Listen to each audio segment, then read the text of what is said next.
Roland joined him, lifted Oi gently out of his shirt and put him down. The bumbler sniffed the pink surface of Blaine's roof, then looked toward the front of the mono. Here the train's smooth bullet shape was broken by crumpled metal which had peeled back in jagged wings. Two dark slashes, they began at the mono's tip and extended to a point about 10 yards from where Jake and Roland stood, gored the roof in parallel lines. At the end of each was a wide, flat metal pole painted in stripes of yellow and black. These seemed to jut from the top of the mono at a point just forward of the barony coach. To Jake they looked a little like football goalposts. "Those are the piers he talked about hitting," Susanna murmured. Roland nodded. "We got off lucky, big boy, you know it? If this thing had been going much faster—" "Ka," Eddie said from behind them. He sounded as if he might be smiling. Roland nodded. "Just so. Ka." Jake dismissed the trans-steel goalposts and turned back toward the sign. He was half convinced it would be gone, or that it would say something else, Mid-World Toll Road, perhaps, or Beware of Demons. But it was still there and still said the same thing. "Eddie? Susanna, do you see that?" They looked along his pointing finger. For a moment, one long enough for Jake to fear he was having a hallucination, neither of them said anything. Then, softly, Eddie said, "Holy shit! Are we back home? If we are, where are all the people? And if something like Blaine has been stopping off in Topeka, our Topeka, Kansas, how come I haven't seen anything about it on 60 Minutes? "What's 60 Minutes? Susanna asked. She was shading her eyes, looking southeast toward the sign. "TV show," Eddie said. "You missed it by 5 or 10 years. Old white guys in ties, doesn't matter. That sign—" "It's Kansas, all right," Susanna said. "Our Kansas, I guess." She had spotted another sign just visible over the trees. Now she pointed until Jake, Eddie, and Roland had all seen it. Kansas Turnpike. "There, Kansas, in your world, Roland." "No," Roland replied, looking at the signs. "We're far beyond the boundaries of the world I knew. I was far beyond most of the world I knew long before I met you three. This place—" He stopped and cocked his head to one side, as if he was listening to some sound almost too distant to hear. And the expression on his face— Jake didn't like it much.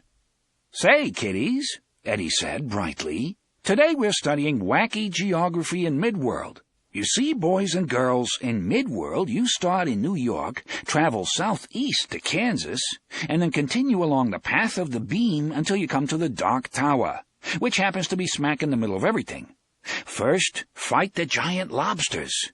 Next, ride the psychotic train. And then, after a visit to our snack bar for a popkin or two—" "Do you hear anything?" Roland broke in. "Any of you?" Jake listened. He heard the wind combing through the trees of the nearby park. Their leaves had just begun to turn, and he heard the click of Oi's toenails as he strolled back toward them along the roof of the barony coach. Then Oi stopped, so even that sound— a hand seized him by the arm, making him jump. It was Susanna. Her head was tilted, her eyes wide. Eddie was also listening. Oi, too. His ears were up, and he was whining far down in his throat. Jake felt his arms ripple with gooseflesh. At the same time, he felt his mouth tighten in a grimace. The sound, though very faint, was the auditory version of biting a lemon, and he'd heard something like it before. Back when he was only 5 or 6, there had been a crazy guy in Central Park who thought he was a musician. Well, there were lots of crazy guys in Central Park who thought they were musicians, but this was the only one Jake had ever seen who played a workshop tool. The guy had had a sign beside his upturned hat which read, "World's Greatest Saw Player." Sounds Hawaiian, doesn't it? "Please contribute to my welfare." Greta Shaw had been with Jake the first time he encountered the saw player, and Jake remembered how she had hurried past the guy. Just sitting there like a cellist in a symphony orchestra he'd been, only with a rust-speckled handsaw spread across his open legs. Jake remembered the expression of comic horror on Mrs. Shaw's face and the quiver of her pressed-together lips, as if Yes, as if she'd just bitten into a lemon. This sound wasn't exactly like the one sounds Hawaiian, doesn't it, the guy in the park had made by vibrating the blade of his saw, but it was close.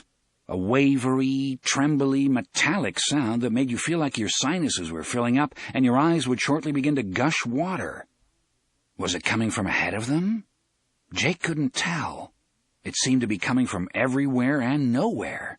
At the same time, it was so low he might have been tempted to believe the whole thing was just his imagination, if the others hadn't. "Watch out!" Eddie cried. "Help me, you guys, I think he's going to faint." Jake wheeled toward the gunslinger and saw that his face had gone as white as cottage cheese above the dusty no-collar of his shirt.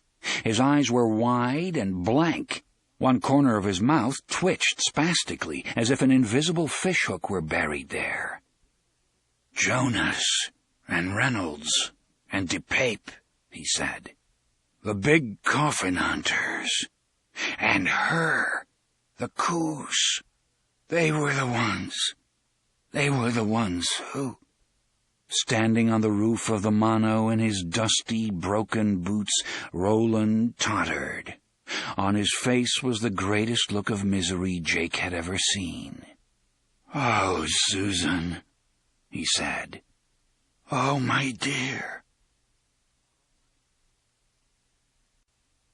2. They caught him, they formed a protective ring around him, and the gunslinger felt hot with guilt and self-loathing.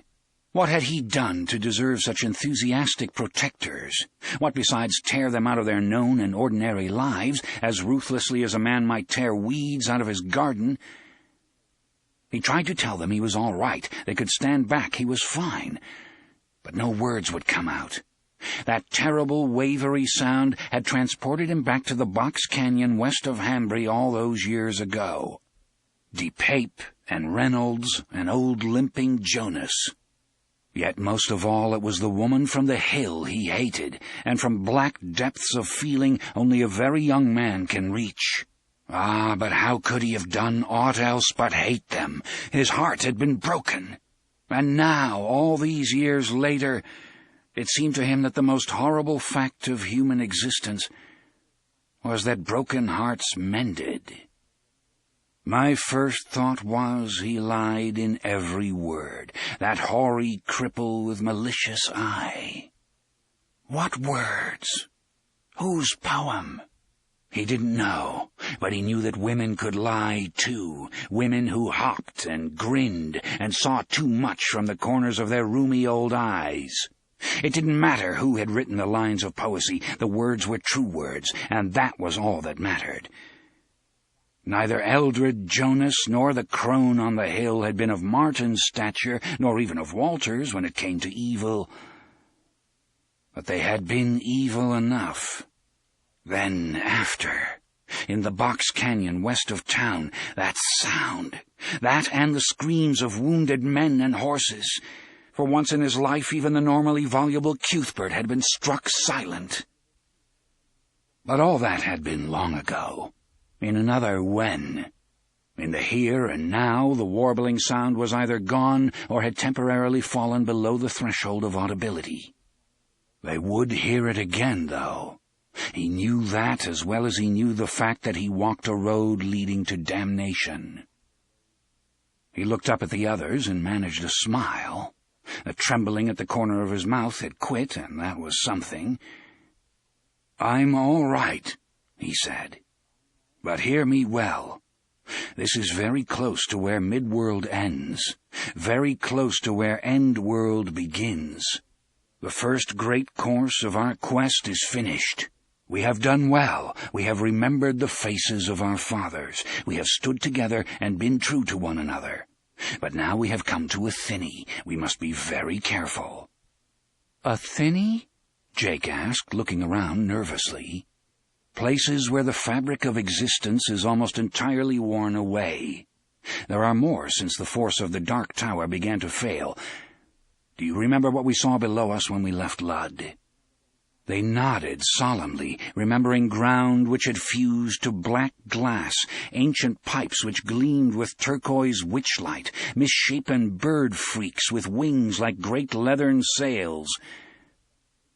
Roland suddenly could not bear to have them grouped around him as they were, looking down on him as folk might look down on a rowdy who had fallen in a barroom brawl. He lifted his hands to his friends, his new friends. Eddie took them and helped him to his feet. The gunslinger fixed his enormous will on not swaying and stood steady. "Who was Susan?" Susanna asked. The crease down the center of her forehead suggested she was troubled, and probably by more than a coincidental similarity of names. Roland looked at her, then at Eddie, then at Jake, who had dropped to one knee so he could scratch behind Oi's ears. "I'll tell you," he said, "but this isn't the place or time." "You keep saying that," Susanna said. "You wouldn't just be putting us off again, would you?" Roland shook his head. "You shall hear my tale, this part of it at least, but not on top of this metal carcass." "Yeah," Jake said. "Being up here is like playing on a dead dinosaur or something. I keep thinking Blaine's going to come back to life and start, screwing around with our heads again." "That sound is gone," Eddie said. "The thing that sounded like a wah-wah pedal." "It reminded me of this old guy I used to see in Central Park," Jake said. "The man with the saw?" Susanna asked. Jake looked up at her, his eyes round with surprise, and she nodded. "Only he wasn't old when I used to see him. It's not just the geography that's wacky here. Time's kind of funny, too." Eddie put an arm around her shoulders and gave her a brief squeeze. "Amen to that."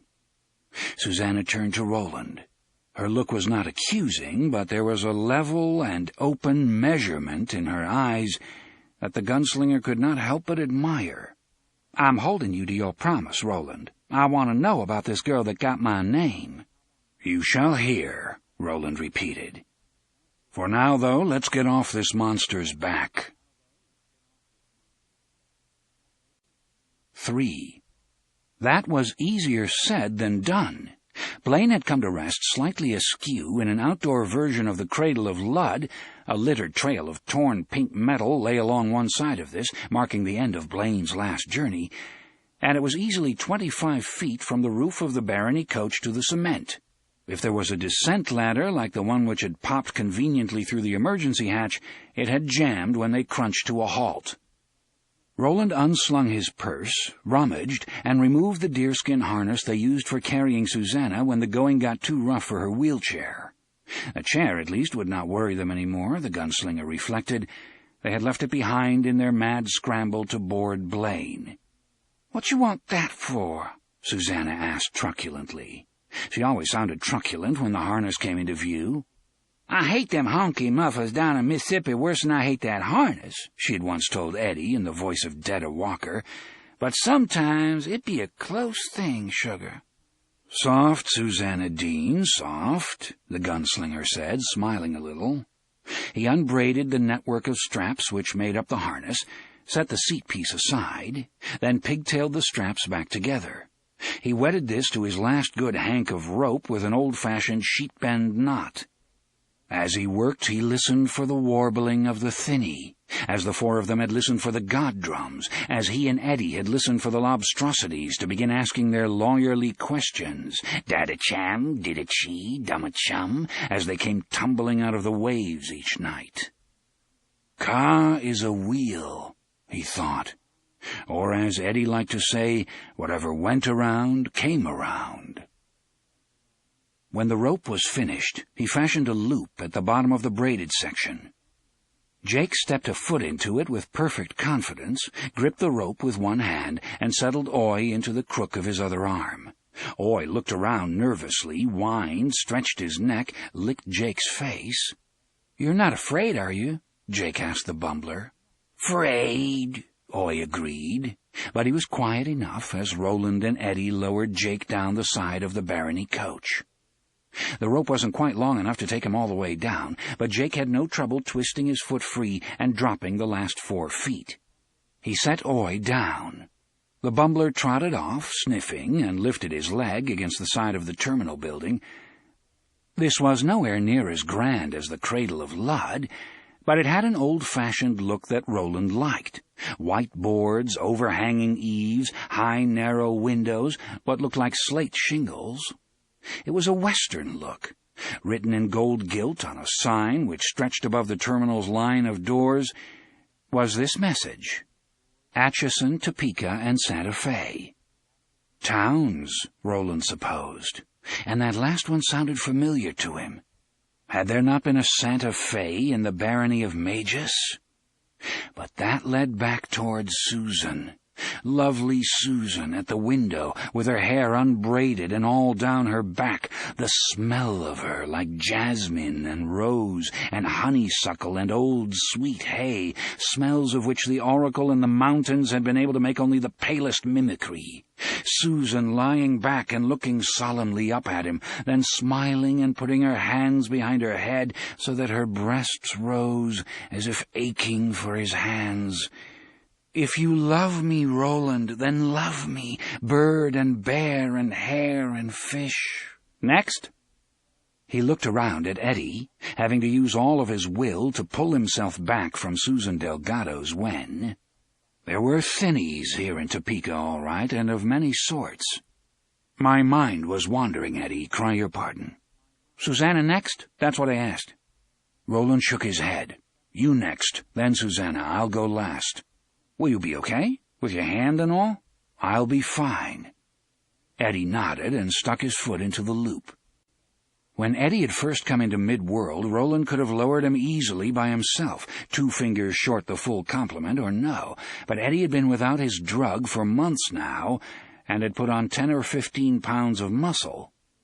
Roland accepted Susanna's help gladly enough, and together they lowered him down. "Now you, lady," Roland said, and smiled at her. It felt more natural to smile these days. "Yes."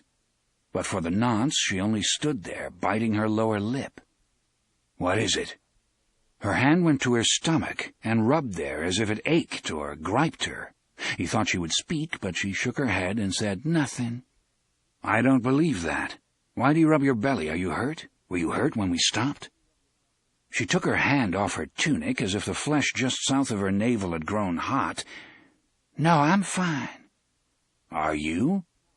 Susanna seemed to think this over very carefully. "We'll talk," she said at last. "We'll palaver, if you like that better. But you were right before, Roland. This isn't the place or time." "All 4 of us? Or just you and me and Eddie?" "Just you and me, Roland," she said, and poked the stump of her leg through the loop. "Just 1 hen and 1 rooster, at least to start with. Now lower away, if you please." He did, frowning down at her, hoping with all his heart that his first idea, the one that had come to mind as soon as he saw that restlessly rubbing hand, was wrong, because she had been in the speaking ring, and the demon that denned there had had its way with her while Jake was trying to cross between the worlds. Sometimes, often, demonic contact changed things. Never for the better, in Roland's experience. He pulled his rope back up after Eddie had caught Susanna around the waist and helped her to the platform. The gunslinger walked forward to one of the piers which had torn through the train's bullet snout, fashioning the rope's end into a shake loop as he went. He tossed this over the pier, snubbed it, being careful not to twitch the rope to the left, and then lowered himself to the platform himself, bent at the waist and leaving boot tracks on Blaine's pink side.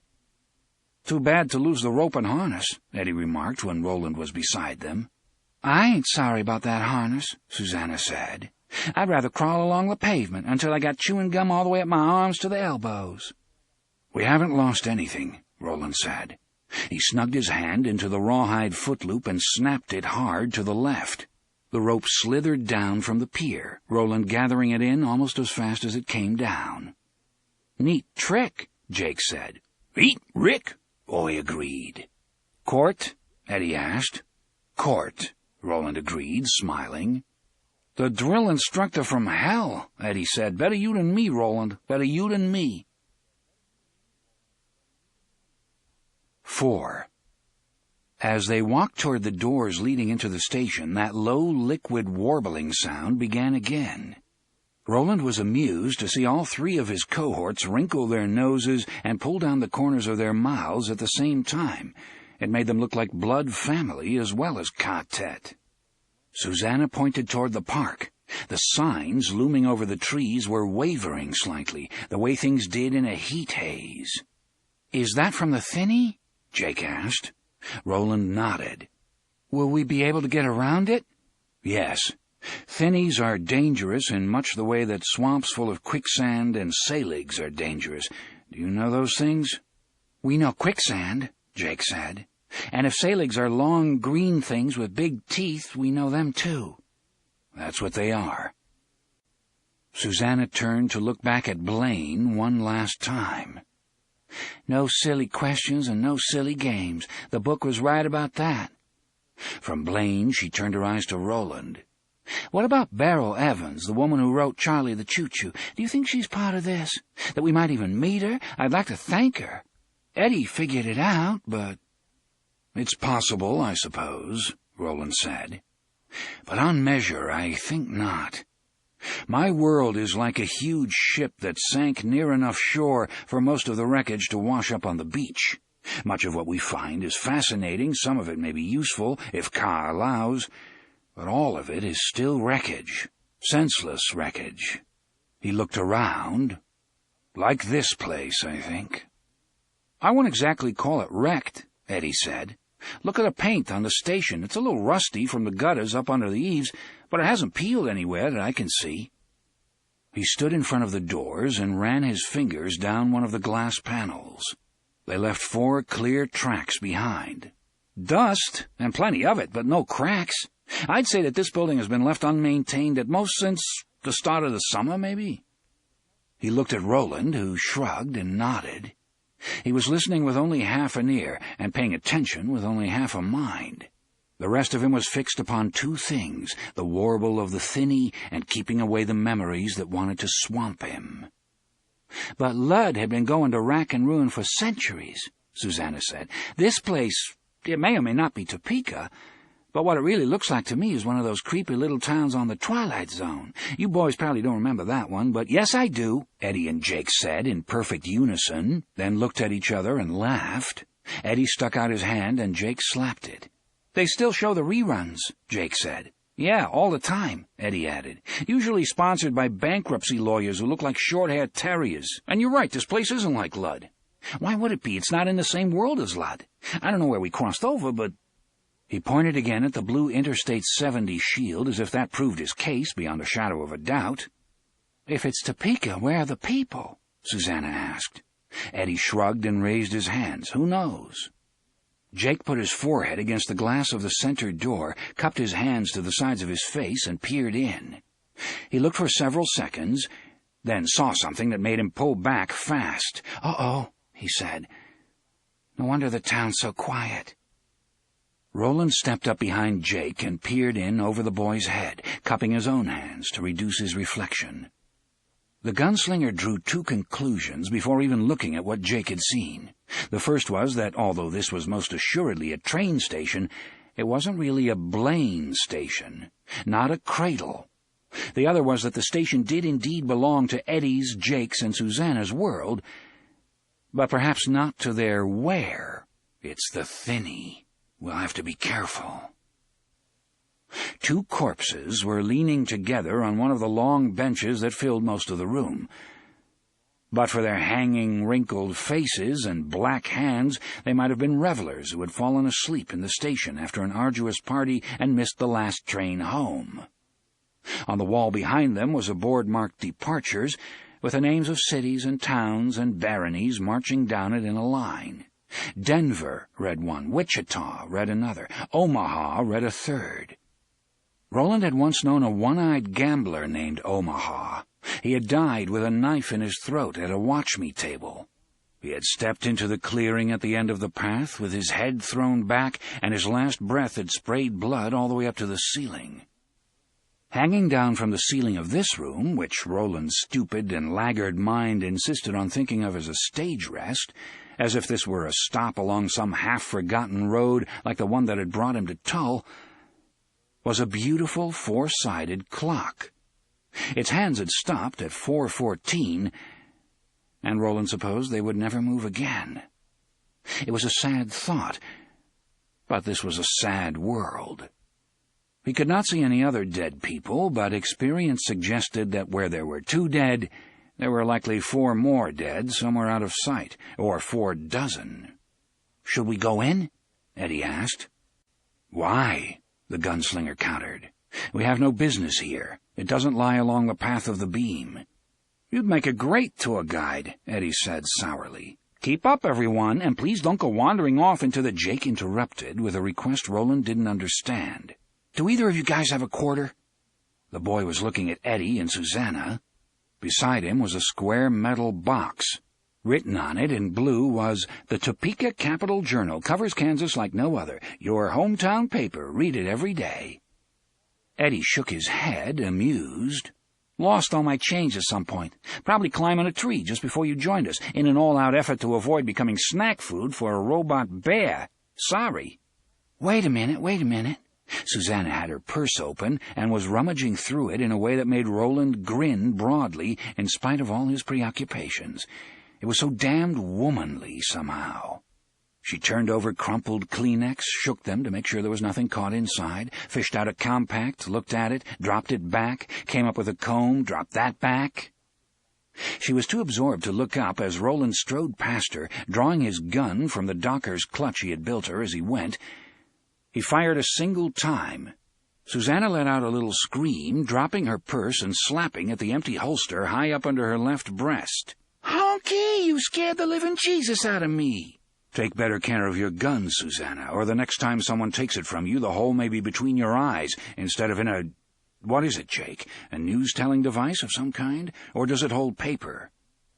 "Both." Jake looked startled. Oy had withdrawn halfway down the platform and was looking at Roland mistrustfully. Jake poked his finger at the bullet hole in the center of the newspaper box's locking device. A little curl of smoke was drifting from it. "Go on," Roland said. "Open it." Jake pulled the handle. It resisted for a moment, then a piece of metal clunked down somewhere inside, and the door opened. The box itself was empty. The sign on the back wall read, "When all papers are gone, please take display copy." Jake worked it out of its wire holder, and they all gathered round. "What in God's name?" Susanna's whisper was both horrified and accusing. "What does it mean? What in God's name happened?" Below the newspaper's name, taking up most of the front page's top half, were screaming black letters. "Captain Tripp's superflu rages unchecked. Government leaders may have fled country. Topeka hospitals jammed with sick dying. Millions pray for cure."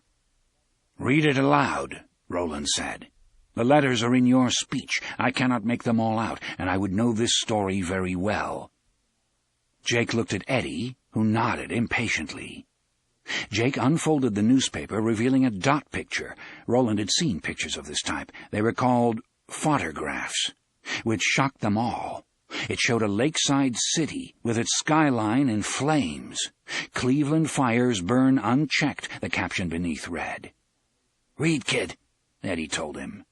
Susanna said nothing. She was already reading the story, the only one on the front page, over his shoulder. Jake cleared his throat as if it were suddenly dry, and began. 5. The byline says John Corcoran plus staff and AP reports. That means a lot of different people worked on it, Roland. Okay, here goes. America's greatest crisis, and the world's perhaps, deepened overnight as the so-called superflu, known as tube neck in the Midwest and Captain Trips in California, continues to spread. Although the death toll can only be estimated, medical experts say the total at this point is horrible beyond comprehension. 20 to 30 million dead in the continental U.S. alone is the estimate given by Dr. Morris Hackford of Topeka's St. Francis Hospital and Medical Center. Bodies are being burned from Los Angeles, California to Boston, Massachusetts, in crematoria, factory furnaces, and at landfill sites. Here in Topeka, the bereaved who are still well enough and strong enough to do so are urged to take their dead to one of 3 sites: the disposal plant north of Oakland Billiard Park, the pit area at Heartland Park Racetrack, the landfill on Southeast 61st Street east of Forbes Field. Landfill users should approach by Barryton Road. California has been blocked by car wrecks and at least one downed Air Force transport plane, sources tell us. Jake glanced up at his friends with frightened eyes, looked behind him at the silent railway station, then looked back down at the newspaper. Dr. April Montoya of the Stormont Vale Regional Medical Center points out that the death toll, horrifying as it is, constitutes only part of this terrible story. For every person who has died so far as a result of this new flu strain, Montoya said, there are another 6 who are lying ill in their homes, perhaps as many as a dozen. And so far as we have been able to determine, the recovery rate is 0. Coughing, she then told this reporter, speaking personally, I'm not making any plans for the weekend. In other local developments, all commercial flights out of Forbes and Philip Billard have been canceled. All Amtrak rail travel has been suspended, not just in Topeka but across all of Kansas. The Gage Boulevard Amtrak station has been closed until further notice. All Topeka schools have also been closed until further notice. This includes districts 437, 345, 450, Shawnee Heights, 372, and 501, Metro Topeka. Topeka Lutheran and Topeka Technical College are also closed, as is KU at Lawrence. Topekans must expect brownouts and perhaps blackouts in the days and weeks ahead. Kansas Power and Light has announced a slow shutdown of the Kaw River nuclear plant in Wamego. Although no one in Kaw Nuke's Office of Public Relations answered this newspaper's calls, a recorded announcement cautions that there is no plant emergency, that this is a safety measure only. Kaw Nuke will return to online status, the announcement concludes, when the current crisis is past. Any comfort afforded by this statement is in large part negated by the recorded statement's final words, which are not goodbye or thank you for calling, but God will help us through our time of trial. Jake paused, following the story to the next page, where there were more pictures. A burned-out panel truck overturned on the steps of the Kansas Museum of Natural History. Traffic on San Francisco's Golden Gate Bridge stalled bumper to bumper. Piles of corpses in Times Square.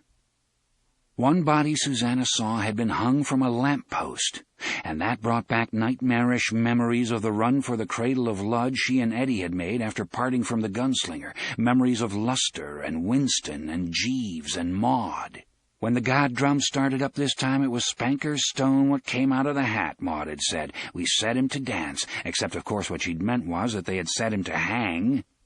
As they had hung some folks, it seemed, back home in little old New York. When things got weird enough, someone always found a lynch rope, it seemed. Echoes. Everything echoed now. They bounced back and forth from one world to the other, not fading as ordinary echoes did, but growing and becoming more terrible. Like the God drums, Susanna thought and shuddered. In national developments, Jake read, conviction continues to grow that after denying the superflu's existence during its early days, when quarantine measures might still have had some effect, national leaders have fled to underground retreats which were created as brain trust shelters in case of nuclear war. Vice President Bush and key members of the Reagan cabinet have not been seen during the last 48 hours. Reagan himself has not been seen since Sunday morning, when he attended prayer services at Green Valley Methodist Church in San Simeon. They have gone to the bunkers like Hitler and the rest of the Nazi sewer rats at the end of World War II, said Representative Steve Sloan. When asked if he had any objection to being quoted by name, Kansas's first-term representative, a Republican, laughed and said, "Why should I? I've got a real fine case myself. I'll be so much dust in the wind come this time next week." Fires, most likely set, continue to ravage Cleveland, Indianapolis, and Terre Haute. A gigantic explosion centered near Cincinnati's Riverfront Stadium was apparently not nuclear in nature as was first feared, but occurred as the result of a natural gas buildup caused by unsupervised. Jake let the paper drop from his hands. A gust of wind caught it and blew it the length of the platform, the few folded sheets separating as they went. Oi stretched his neck and snagged one of these as it went by. He trotted toward Jake with it in his mouth, as obedient as a dog with a stick. "No, Oi, I don't want it," Jake said. He sounded ill and very young. "At least we know where all the folks are," Susanna said, bending and taking the paper from Oi. It was the last 2 pages. They were crammed with obituaries printed in the tiniest type she had ever seen. No pictures, no causes of death, no announcement of burial services. Just this one died, beloved of so-and-so. That one died, beloved of Jill and Joe. T'other one died, beloved of them and those. All in that tiny, not quite even type. It was the jaggedness of the type which convinced her it was all real. But how hard they tried to honor their dead, even at the end, she thought, and a lump rose in her throat. How hard they tried. She folded the quarto together and looked on the back, the last page of the Capital Journal. It showed a picture of Jesus Christ, eyes sad, hands outstretched, forehead marked from his crown of thorns. Below it 3 stark words in huge type. "Pray for us." She looked up at Eddie, eyes accusing. Then she handed him the newspaper, one brown finger tapping the date at the top. It was June 24, 1986. Eddie had been drawn into the gunslinger's world a year later. He held it for a long time, fingers slipping back and forth across the date, as if the passage of his finger would somehow cause it to change. Then he looked up at them and shook his head. "No, I can't explain this town, this paper, or the dead people in that station, but I can set you straight about one thing. Everything was fine in New York when I left. Wasn't it, Roland?" The gunslinger looked a trifle sour. "Nothing in your city seemed very fine to me, but the people who lived there did not seem to be survivors of such a plague as this, no." "There was something called Legionnaire's disease," Eddie said. "And AIDS, of course." "That's the sex one, right?" Susanna asked. "Transmitted by fruits and drug addicts?" "Yes, but calling gays fruits isn't the done thing in my wen," Eddie said. He tried to smile, but it felt stiff and unnatural on his face, and he put it away again. "So this never happened," Jake said, tentatively touching the face of Christ on the back page of the paper. "But it did," Roland said. "It happened in June sowing of the year 1986, and here we are in the aftermath of that plague. If Eddie's right about the length of time that has gone by, the plague of this super flu was this past June sowing. We're in Topeka, Kansas, in the reap of 86. That's the when of it. As to the where, all we know is that it's not Eddie's. It might be yours, Susanna, or yours, Jake, because you left your world before this arrived." He tapped the date on the paper, then looked at Jake. "You said something to me once. I doubt if you remember, but I do. It's one of the most important things anyone has ever said to me. Go, then. There are other worlds than these." "More riddles," Eddie said, scowling. "Is it not a fact that Jake Chambers died once and now stands before us alive and well? Or do you doubt my story of his death under the mountains? That you have doubted my honesty from time to time is something I know, and I suppose you have your reasons." Eddie thought it over, then shook his head. "You lie when it suits your purpose, but I think that when you told us about Jake, you were too fucked up to manage anything but the truth." Roland was startled to find himself hurt by what Eddie had said. You lie when it suits your purpose. But he went on. After all, it was essentially true. "We went back to Time's pool," the gunslinger said, "and pulled him out before he could drown." "You pulled him out," Eddie corrected. "You helped, though," Roland said, "if only by keeping me alive. You helped. But let that go for now. It's beside the point. What's more to it is that there are many possible worlds and an infinity of doors leading into them, This is one of those worlds. The thinny we can hear is one of those doors, only one much bigger than the ones we found on the beach." "How big?" Eddie asked. "As big as a warehouse loading door, or as big as the warehouse?" Roland shook his head and raised his hands, palms to the sky. "Who knows?" "This thinny," Susanna said. "We're not just near it, are we? We came through it. That's how we got here, to this version of Topeka." "We may have," Roland admitted. "Did any of you feel something strange, a sensation of vertigo or transient nausea?" They shook their heads. Oy, who had been watching Jake closely, also shook his head this time. "No," Roland said, as if he had expected this. "But we were concentrating on the riddling." "Concentrating on not getting killed," Eddie grunted. "Yes, so perhaps we passed through without being aware. In any case, thinnies aren't natural. They are sores on the skin of existence, able to exist because things are going wrong, things in all worlds." "Because things are wrong at the Dark Tower," Eddie said. Roland nodded. "And even if this place, this when, this where, is not the Ka of your world now, it might become that Ka. This plague, or others even worse, could spread, just as the thinnies will continue to spread, growing in size and number. I've seen perhaps 6 in my years of searching for the tower, and heard maybe 24 more. The first one I ever saw was when I was still very young, near a town called Hambry." He rubbed his hand up his cheek again, and was not surprised to find sweat amid the bristles. "Love me, Roland. If you love me, then love me." "Whatever happened to us, it bumped us out of your world, Roland," Jake said. "We've fallen off the beam. Look!" He pointed at the sky. The clouds were moving slowly above them, but no longer in the direction Blaine's smashed snout was pointing. Southeast was still southeast, but the signs of the beam, which they had grown so used to following, were gone. "Does it matter?" Eddie asked. "I mean, the beam may be gone, but the tower exists in all worlds, doesn't it?" "Yes," Roland said, "but it may not be accessible from all worlds." The year before beginning his wonderful and fulfilling career as a heroin addict, Eddie had done a brief and not very successful turn as a bicycle messenger. Now he remembered certain office building elevators he'd been in while making deliveries, buildings with banks or investment firms in them mostly. There were some floors where you couldn't stop the car and get off unless you had a special card to swipe through the slot below the numbers.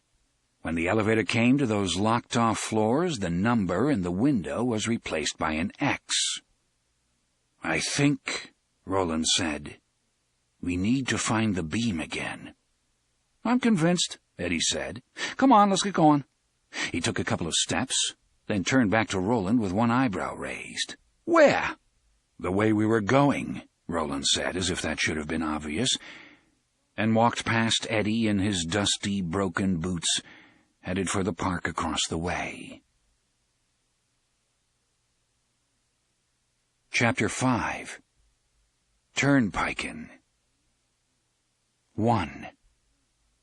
Roland walked to the end of the platform, kicking bits of pink metal out of his way as he went.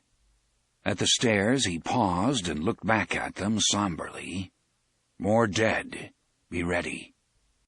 "They're not, runny, are they?" Jake asked. Roland frowned, then his face cleared as he understood what Jake meant. "No, not runny. Dry." "That's all right, then," Jake said, but he held his hand out to Susanna, who was being carried by Eddie for the time being.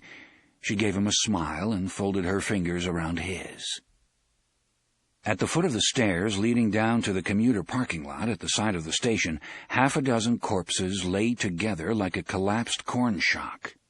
2 were women, 3 were men. The 6th was a child in a stroller. A summer spent dead in the sun and rain and heat, not to mention at the mercy of any stray cats, coons, or woodchucks that might be passing. had given the toddler a look of ancient wisdom and mystery, like a child mummy discovered in an Incan pyramid. Jake supposed from the faded blue outfit it was wearing that it had been a boy, but it was impossible to tell for sure. Eyeless, lipless, its skin faded to dusky gray, it made a joke of gender. Why did the dead baby cross the road? Because it was stapled to the superflu. Even so, the toddler seemed to have voyaged through Topeka's empty post-plague months better than the adults around it. They were little more than skeletons with hair. In a scrawny bunch of skin-wrapped bones that had once been fingers, one of the men clutched the handle of a suitcase that looked like the Samsonites Jake's parents owned. As with the baby, as with all of them, his eyes were gone. Huge, dark sockets stared at Jake. Below them, a ring of discolored teeth jutted in a pugnacious grin. "What took you so long, kid?" the dead man, who was still clutching his suitcase, seemed to be asking. "Been waiting for you, and it's been a long, hot summer." "Where were you guys hoping to go?" Jake wondered. "Just where in the crispy crap did you think might be safe enough? Des Moines, Sioux City, Fargo, the moon?" They went down the stairs, Roland first, the others behind him, Jake still holding Susanna's hand with Oy at his heels. The long-bodied bumbler seemed to descend each step in 2 stages, like a doubled trailer taking speed bumps. "Slow down, Roland," Eddie said. "I want to check the crip spaces before we go on. We might get lucky." "Crip spaces," Susanna said. "What are those?" Jake shrugged. He didn't know. Neither did Roland. Susanna switched her attention to Eddie. "I only ask, Sugar Pie, because it sounds a little unpleasant. You know, like calling Negroes blacks or gay folks fruits.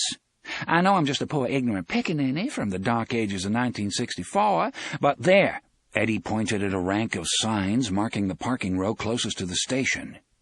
There were actually 2 signs to a post, the top of each pair blue and white, the bottom red and white. When they drew a little closer, Jake saw the one on top was a wheelchair symbol. The one on the bottom was a warning, $200 fine for improper use of handicapped parking space, strictly enforced by Topeka PD.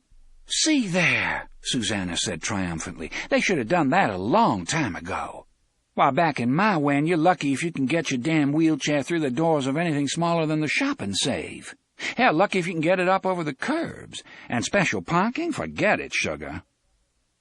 The lot was jammed, almost to capacity, but even with the end of the world at hand, only 2 cars that didn't have little wheelchair symbols on their license plates were parked in the row Eddie had called the crip spaces. Jake guessed that respecting the crip spaces was just one of those things that got a mysterious, lifelong hold on people, like putting zip codes on letters, parting your hair, or brushing your teeth before breakfast. "And there it is!" Eddie cried. "Hold your cards, folks, but I think we have a bingo." Still carrying Susanna on his hip, a thing he would have been incapable of doing for any extended period of time, even a month ago, Eddie hurried over to a boat of a Lincoln. Strapped on the roof was a complicated-looking racing bicycle. Poking out of the half-open trunk was a wheelchair. Nor was this the only one. Scanning the row of crip spaces, Jake saw at least 4 more wheelchairs, most strapped to roof racks, some stuffed into the backs of vans or station wagons. One, it looked ancient and fearsomely bulky, thrown into the bed of a pickup truck. Eddie set Susanna down and bent to examine the rig holding the chair in the trunk. There were a lot of crisscrossing elastic cords, plus some sort of locking bar. Eddie drew the Ruger Jake had taken from his father's desk drawer. "Fire in the hole," he said cheerfully, and before any of them could even think of covering their ears, he pulled the trigger and blew the lock off the security bar. The sound went rolling into the silence, then echoed back. The warbling sound of the thinny returned with it, as if the gunshot had snapped it awake. "Sounds Hawaiian, doesn't it?" Jake thought, and grimaced with distaste. Half an hour ago he wouldn't have believed that a sound could be as physically upsetting as, well, the smell of rotting meat, say, but he believed it now. He looked up at the turnpike signs. From this angle he could see only their tops, but that was enough to confirm that they were shimmering again. It throws some kind of field, Jake thought. The way mixers and vacuum cleaners make static on the radio or TV, or the way that cyclotron gadget made the hair on my arms stand up when Mr. Kingery brought it to class and then asked for volunteers to come up and stand next to it. Eddie wrenched the locking bar aside and used Roland's knife to cut the elastic cords. Then he drew the wheelchair out of the trunk, examined it, unfolded it, and engaged the support which ran across the back at seat level. "Voila," he said. Susanna had propped herself on one hand. Jake thought she looked a little like the woman in this Andrew Wyeth painting he liked, Christina's World, and was examining the chair with some wonder. "God almighty! It looks so little and light." "Modern technology at its finest, darling," Eddie said. "It's what we fought Vietnam for. Hop in." He bent to help her. She didn't resist him, but her face was set and frowning as he lowered her into the seat. Like she expected the chair to collapse under her, Jake thought. As she ran her hands over the arms of her new ride, her face gradually relaxed. Jake wandered off a little, walking down another row of cars, running his fingers over their hoods, leaving trails of dust. Oi padded after him, pausing once to lift his leg and squirt a tire, as if he'd been doing it all his life. "Make you homesick, honey?" Susanna asked from behind Jake. "Probably thought you'd never see an honest-to-God American automobile again, am I right?" Jake considered this and decided she was not right. It had never crossed his mind that he would remain in Roland's world forever, that he might never see another car. He didn't think that would bother him, actually, but he also didn't think it was in the cards. Not yet, anyway. There was a certain vacant lot in the New York Wen he had come from. It was on the corner of 2nd Avenue and 46th Street. Once there had been a deli there, Tom and Jerry's, party platters our specialty. But now it was just rubble and weeds and broken glass and a rose. Just a single wild rose, growing in a vacant lot where a bunch of condos were scheduled to go up at some point, but Jake had an idea that there was nothing quite like it growing anywhere else on Earth. Maybe not on any of those other worlds Roland had mentioned either. There were roses as one approached the Dark Tower, roses by the billion, according to Eddie, great bloody acres of them. He had seen them in a dream. Still, Jake suspected that his rose was different even from those, and that until its fate was decided, one way or the other, he was not done with the world of cars and TVs and policemen who wanted to know if you had any identification and what your parents' names were. And speaking of parents, I may not be done with them either, Jake thought. The idea hurried his heartbeat with a mixture of hope and alarm. They stopped halfway down the row of cars, Jake staring blankly across a wide street, Gage Boulevard, he assumed, as he considered these things. Now Roland and Eddie caught up to them. "This baby's going to be great after a couple of months pushing the Iron Maiden," Eddie said with a grin. "Bet you could damn near puff it along." He blew a deep breath at the back of the wheelchair to demonstrate. Jake thought of telling Eddie that there were probably others back there in the crib spaces with motors in them, then realized what Eddie must have known right away. Their batteries would be dead. Susanna ignored him for the time being. It was Jake she was interested in. "You didn't answer me, Shug. All these cars get you homesick?" "Nah. But I was curious about whether or not they were all cars I knew. I thought maybe if this version of 1986 grew out of some other world than my 1977, there'd be a way to tell. But I can't tell, because things change so darn fast, even in 9 years. He shrugged, then looked at Eddie. "You might be able to, though. I mean, you actually lived in 1986.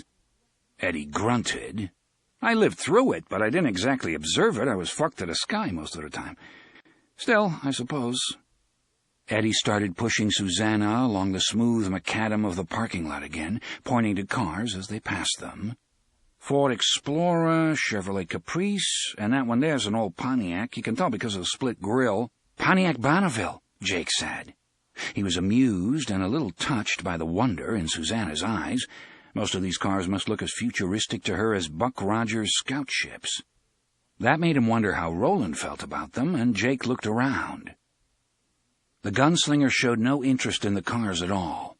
He was gazing across the street, into the park, toward the turnpike. Except Jake didn't think he was actually looking at any of those things.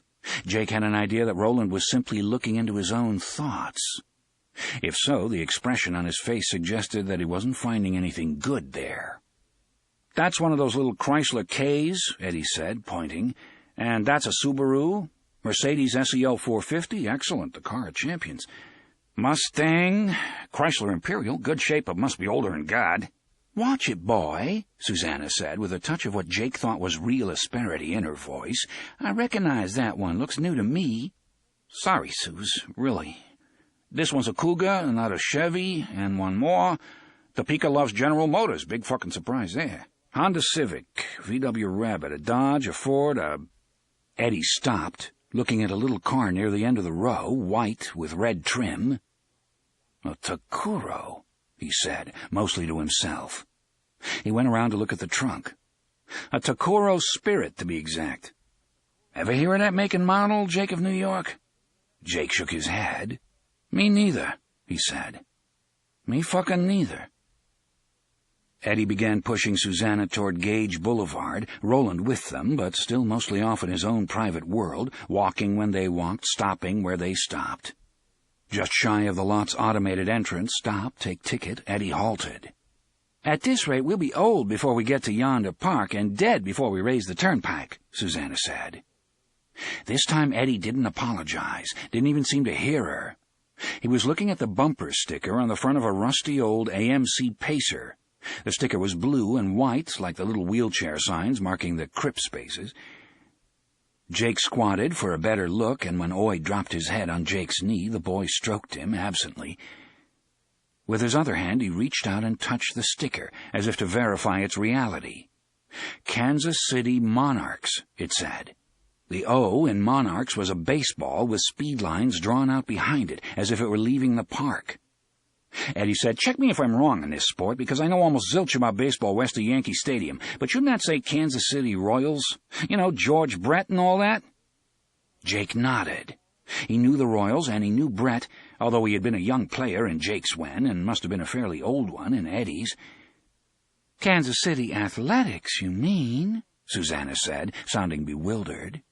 Roland ignored it all. He was still cruising in his own personal ozone layer.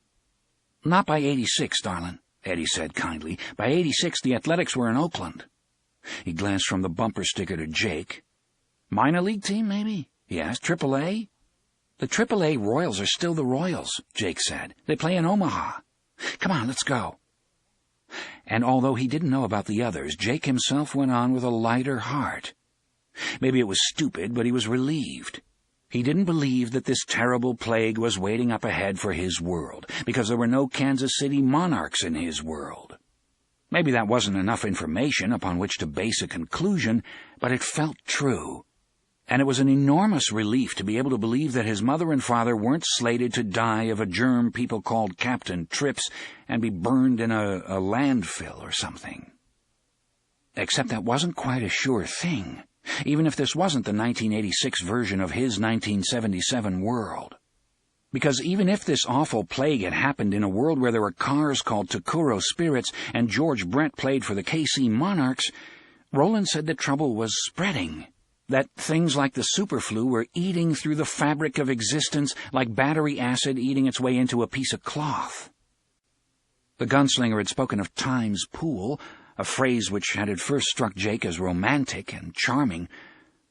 But suppose the pool was growing stagnant and swampy, and suppose these Bermuda Triangle-type things Roland called thinnies, once great rarities, were becoming the rule rather than the exception. Suppose... Oh, and here was a hideous thought, one guaranteed to keep you lying awake until way past 3. All of reality was sagging as the structural weaknesses of the Dark Tower grew. Suppose there came a crash, one level falling down into the next, and the next, and the next, until... When Eddie grasped his shoulder and squeezed, Jake had to bite his tongue to keep from screaming. "You're giving yourself the hoodoos," Eddie said. "What do you know about it?" Jake asked. That sounded rude, but he was mad. From being scared or being seen into? He didn't know. Didn't much care either. "When it comes to the hoodoos, I'm an old hand," Eddie said. "I don't know exactly what's on your mind, but whatever it is, this would be an excellent time to stop thinking about it." That, Jake decided, was probably good advice. They walked across the street together, toward Gage Park, and one of the greatest shocks of Jake's life. 2. Passing under the wrought iron arch with Gage Park written on it in old-fashioned curly-cued letters, they found themselves on a brick path leading through a garden that was half English formal and half Ecuadorian jungle. With no one to tend it through the hot Midwestern summer, it had run to riot. With no one to tend it this fall, it had run to seed. A sign just inside the arch proclaimed this to be the Rhinish Rose Garden, and there were roses all right, roses everywhere. Most had gone over, but some of the wild ones still throve, making Jake think of the rose in the vacant lot at 46th and 2nd, with a longing so deep it was an ache. Off to one side, as they entered the park, was a beautiful old-time carousel, its prancing steeds and racing stallions now still on their posts. The carousel's very silence, its flashing lights and steamy calliope music stilled forever, gave Jake a chill. Hung over the neck of one horse, dangling from a rawhide strip, was some kid's baseball glove. Jake was barely able to look at it. Beyond the carousel, the foliage grew even thicker, strangling the path until the travelers edged along single file, like lost children in a fairy tale wood. Thorns from overgrown and unpruned rose bushes tore at Jake's clothes. He had somehow gotten into the lead, probably because Roland was still deep inside his own thoughts, and that was why he saw Charlie the Choo-Choo first. His only thought, while approaching the narrow-gauge train tracks which crossed the path, they were little more than toy tracks, really, was of the gunslinger saying that Ka was like a wheel, always rolling around to the same place again. "We're haunted by roses and trains," he thought. "Why? I don't know, I guess it's just another Then he looked to his left, and, "Oh, goodness to Christ!" fell out of his mouth all in one word. The strength ran out of his legs, and he sat down. His voice sounded watery and distant to his own ears.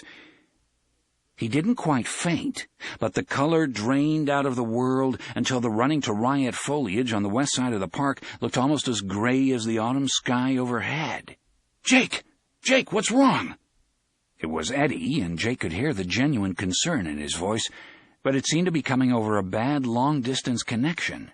From Beirut, say, or maybe Uranus, and he could feel Roland's steadying hand on his shoulder, but it was as distant as Eddie's voice. "Jake! Susanna! What's wrong, honey? What?" Then she saw, and stopped talking at him. Eddie saw, and also stopped talking at him. Roland's hand fell away. They all stood looking, except for Jake, who sat looking. He supposed that strength and feeling would come back into his legs eventually, and he would get up, but right now they felt like limp macaroni. The train was parked 50 feet up, by a toy station that mimicked the one across the street. Hanging from its eaves was a sign which read Topeka. The train was Charlie the Choo-Choo, cowcatcher and all, a 402 big boy steam locomotive. And Jake knew if he found enough strength to get up on his feet and go over there, he would find a family of mice nested in the seat where the engineer, whose name had undoubtedly been Bob something or other, had once sat. There would be another family, this one of swallows, nested in the smokestack. And the dark, oily tears, Jake thought, looking at the tiny train waiting in front of its tiny station, with his skin crawling all over his body and his balls hard and his stomach in a knot. At night it cries those dark, oily tears, and they're rusting the hell out of his fine stratum headlight. But in your time, Charlie boy, you pulled your share of kids, right? Around and around Gage Park you went, and the kids laughed, except some of them weren't really laughing. Some of them, the ones who were wise to you, were screaming, the way I'd scream now if I had the strength. But his strength was coming back, and when Eddie put a hand under one of his arms and Roland put one under the other, Jake was able to get up. He staggered once, then stood steady. "Just for the record, I don't blame you," Eddie said. His voice was grim, so was his face. "I feel a little like falling over myself. That's the one in your book, that's it, to the life." "So now we know where Miss Beryl Evans got the idea for Charlie the Choo-Choo," Susanna said. "Either she lived here, or sometime before 1942, when the damn thing was published, she visited Topeka and saw the kids' train that goes through Rhinish Rose Garden and around Gage Park," Jake said. He was getting over his scare now, and he, not just an only child, but for most of his life a lonely child, felt a burst of love and gratitude for his friends. They had seen what he had seen. They had understood the source of his fright. Of course, they were quartet. "It won't answer silly questions, it won't play silly games," Roland said musingly. "Can you go on, Jake?" "Yes." "You sure?" Eddie asked, and when Jake nodded, Eddie pushed Susanna across the tracks. Roland went next. Jake paused a moment, remembering a dream he'd had. He and Oi had been at a train crossing, and the bumbler had suddenly leaped onto the tracks, barking wildly at the oncoming headlight. Now Jake bent and scooped Oi up. He looked at the rusting train standing silently in its station, its dark headlamp like a dead eye. "I'm not afraid," he said in a low voice. "Not afraid of you." The headlamp came to life and flashed at him once, brief but glare-bright, emphatic. "I know different, my dear little squint."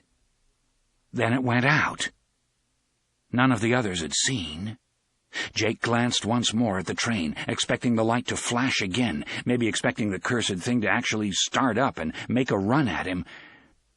But nothing happened. Heart thumping hard in his chest, Jake hurried after his companions.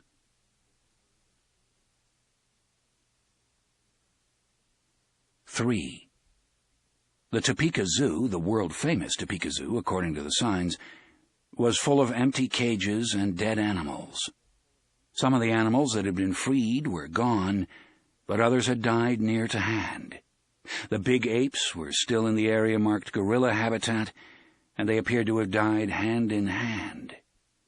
That made Eddie feel like crying somehow. Since the last of the heroin had washed out of his system, his emotions always seemed to be on the verge of blowing up into a cyclone. His old pals would have laughed. Beyond gorilla habitat, a gray wolf lay dead on the path. Oi approached it carefully, sniffed, and stretched out his long neck and began to howl. "Make him quit that, Jake, you hear me?" Eddie said gruffly.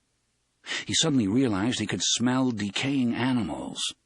The aroma was faint, mostly boiled off over the hot days of the summer just past, but what was left made him feel like upchucking. Not that he could precisely remember the last time he'd eaten. "Oi, to me!" Oi howled one final time, then returned to Jake.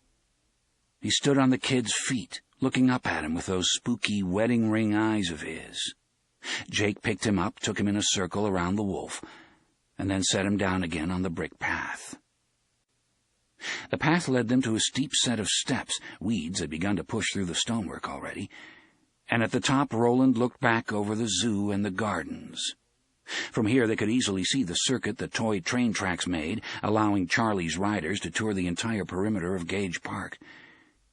Beyond it, fallen leaves clattered down Gage Boulevard before a rush of cold wind. "So fell Lord Perth," murmured Roland. "And the countryside did shake with that thunder," Jake finished.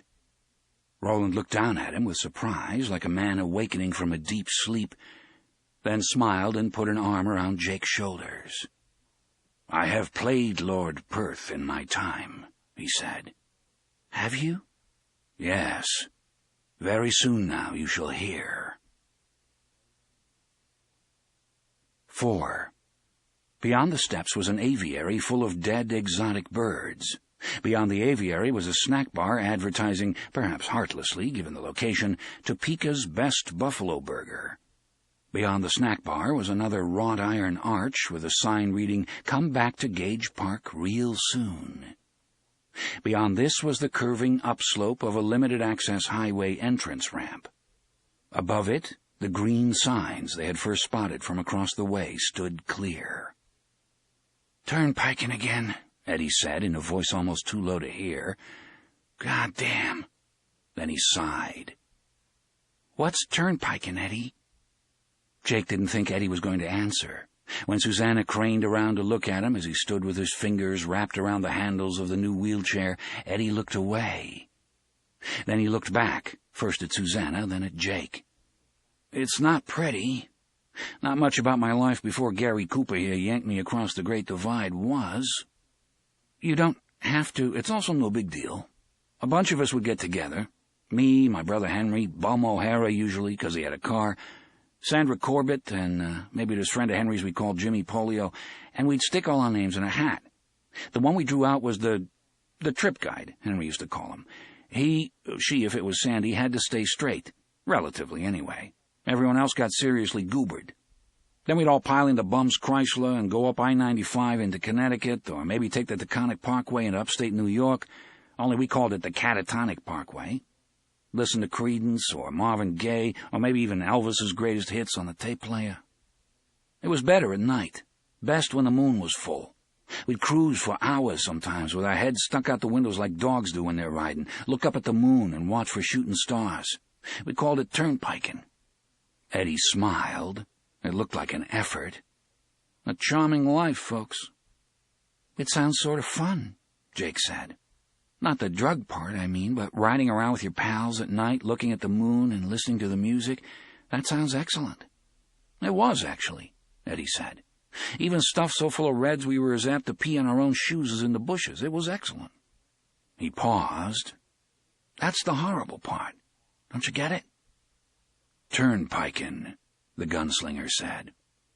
Let's do some. They left Gage Park and crossed the road to the entrance ramp.